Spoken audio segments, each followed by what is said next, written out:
we want to create a folder for all our staff. We have their information on this payment sheet, and we want to create a folder for each of them. But creating them one after the other is going to take us a lot of time to create a folder for each and also to rename it. But since we have their information on this sheet, we are going to automate the process. We have 27 staff here. What I'm going to do is input this formula, equal, open my parenthesis, press MD, space, close the parenthesis, then ampersand and select the staff name. Press enter. I have one of my staff here, the first one, and all I have to do is autofill the rest. So I'll autofill the rest by double-clicking this. Then I can copy this with Ctrl-V.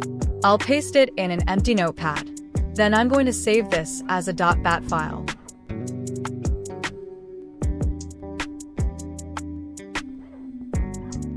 So, save as a .bat file inside my document.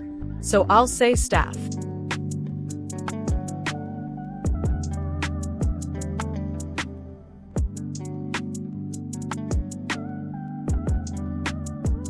Now, let's open my document. This is my document folder, and this is what I just created, staff. I will double-click this to activate the process, and as you can see, it has started creating folder for each staff. You can see that the process is complete. Checking my activities inside my document folder for today shows 28 files created. I'll scroll down and you can see that we have 27 of the folders, a total of 28 files. That's how to automate the process of folder creation. As much as you want to.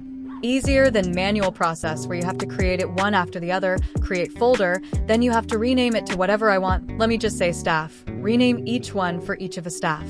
But this process handles all at once, as you can see.